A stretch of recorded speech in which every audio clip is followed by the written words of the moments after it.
Ukraine has announced readiness to drop its move to join NATO in exchange for firm Western security guarantees as diplomatic efforts ramp up to end the war with Russia. Speaking before high-level talks in Berlin with envoys from the U.S., Zelensky described the offer as a major compromise, insisting any guarantees must be legally binding and backed by U.S. Congress to deter future Russian aggression.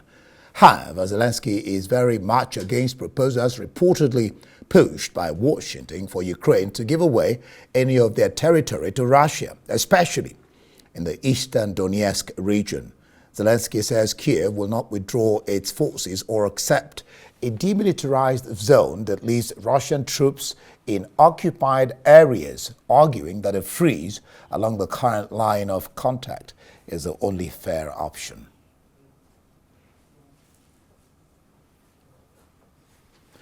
And Britain's newly appointed MI6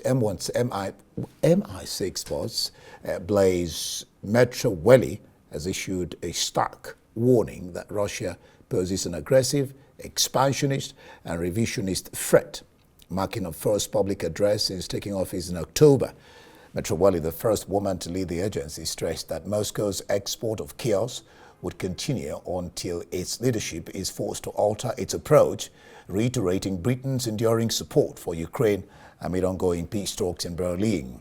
Metraweli also called for greater integration of technology in intelligence operations, emphasizing that mastery of coding and digital tools must be essential to MI6 work as human intelligence. MI6 or M16? Well, Russia's central bank has filed a lawsuit in Moscow seeking $230 billion in damages from Euroclear, marking the first step in what the Kremlin has warned will be a legal nightmare for the EU over plans to use frozen Russian assets to support Ukraine, while the European Union wants to tap part of the roughly 210 billion euros worth of Russian central bank assets frozen in Europe after Moscow invaded Ukraine in 2022 to back a loan for Kiev's military and civilian needs in 2026 and 2027. EU leaders agreed on Friday to indefinitely freeze the assets, arguing that they must support Ukraine because if they don't, Moscow could one day attack NATO, a claim Russia denies. Legal experts expect Moscow's commercial court to issue a swift ruling against Euroclear, the Belgium-based depository that holds most of the assets.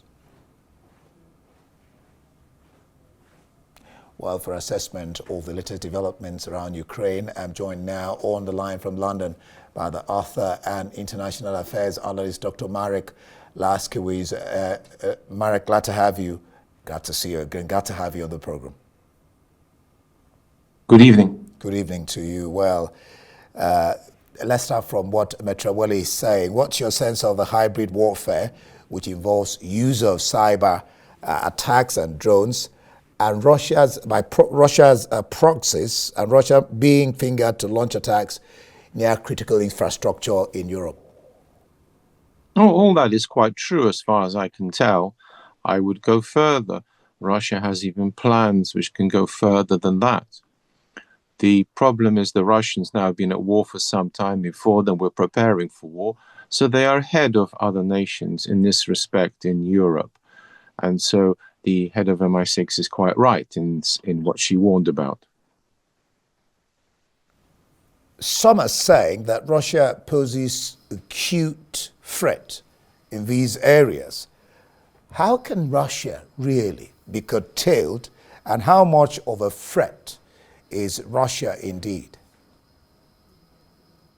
Russia is certainly a threat. According to my books, the attack will come soon by Russia on especially Poland, and this will be a nuclear attack. And therefore, in the run-up to any such, they are, of course, engaging in cyber warfare and have done for years. There were attacks before. They attacked Ukraine. So the answer is, one, yes, Russia is an acute threat, and B, very little can be done to curtail it, because on the basis that there's a sort of difficult situation, it's not clear how legally and militarily they can be stopped from launching these attacks, sometimes by proxy, of course, from Belarus. What you just said now is interesting, at the same time dangerous, and that's probably why Europe is doing all it possibly can. And that's why, again, you have Metrawelli saying that Russia is an aggressive, expansionist and revisionist entity or nation. Is this what she was driving at, what you said, your book that is coming out? And what are Russia's intentions for this stance or the policy it's adopting of expanding, revisionist and what have you? Indeed, that is the key to Russia. It is revanchist at present, and in terms not only of territory, but in terms of respect, in the sense that previously it and America were the most important nations in the world.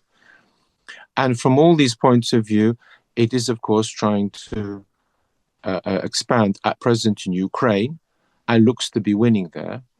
And therefore, the question is, will they expand further? If they win in Ukraine, then yes, they will be encouraged that they can take more. And they can't afford to lose in Ukraine, because a dictator can't afford to lose. He loses power and possibly his life afterwards. So Putin will indeed be thinking of attacking, as I say, in particular, a country will be Poland, because that's the only logical place for him to attack. Please note that when Russia denies she's planning to do anything, Russia always denies.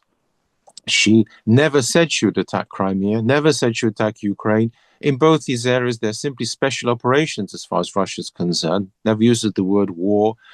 And indeed, the day it attacked Poland in 1939, in September, that very day it assured the Polish ambassador that it would not be attacking. So we can't take anything seriously that Russia says. We must instead look at the facts and the deeds, and they are unfortunately uncomfortable, which reckons and which supports what the head of MI6 just said now: Russia poses an acute threat. Yeah, you've actually alluded to the question of denial. I'm going to get back to that in a bit. Mark Rotter, NATO chief, had something to say about that. But on Ukraine, Metrawelli says, or she talks about Britain ramping up pressure on Russia. The question is Britain capable of pressuring Russia? That's one. And this talk that Western sanctions are seriously hurting Russia's economy, making it to drive towards China and India. Yet he's adamant of having many more territories, which of course, what's his name? Zelensky is saying no way. Yes, the point here is that, as you've rightly identified, Britain is in no position to ramp up anything. So goodness knows why she said that. These loose statements by politicians are not unfortunately seen as loose by Russia. And the problem is that Britain, via these sort of statements, has been called the most anti-Russian nation in the West. This is not very good, because according to my books, Britain will be nuked by Russia, owing to the fact that Russia has no fleet. And it's quite pointless to talk about ramping up when Britain can't actually do anything serious. The point, what Britain can do, is it can work with America and Europe as part of a team committed to peace in Ukraine, and in particular, as far as I can tell, to the boundaries that Zelensky would agree to, which were presumably 2013 ones. So therefore, that she could have said. As it stands, no.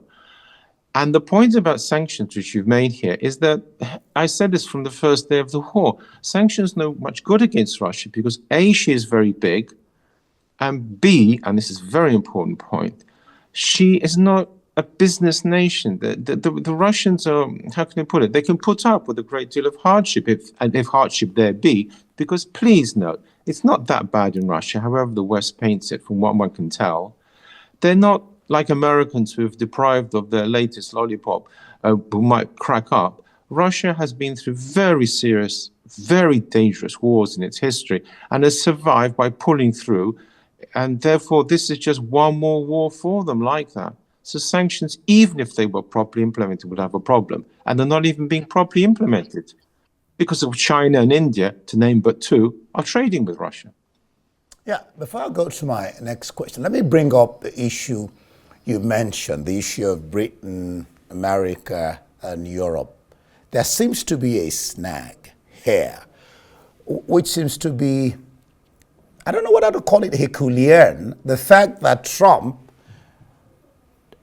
seems to be withdrawn from NATO. He doesn't seem to be cooperating, as it were, with Britain or Europe or NATO.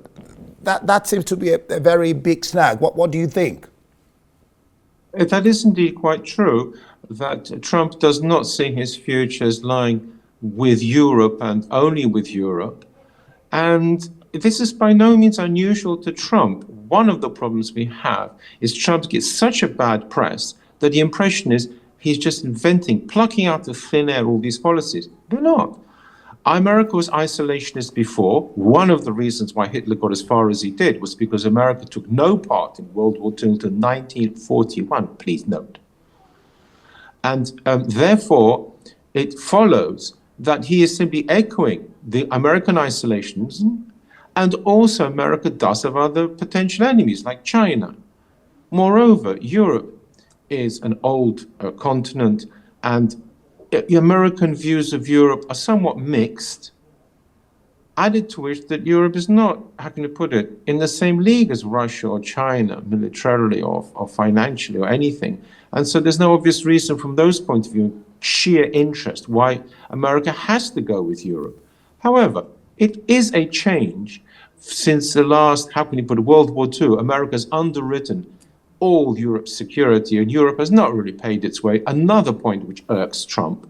So the answer is yes, there is a problem here that America and Europe do not see eye to eye. And since America is the powerful and important one, what really counts is Trump prepared to go along with Europe? And the answer would appear to be no. Now, that seems to be a huge problem. Well, I don't know how they're going to get around it. Thank you so much, Marek. I don't know whether you can hear me, but thank you so much anyway. I still have to do that for being on the world.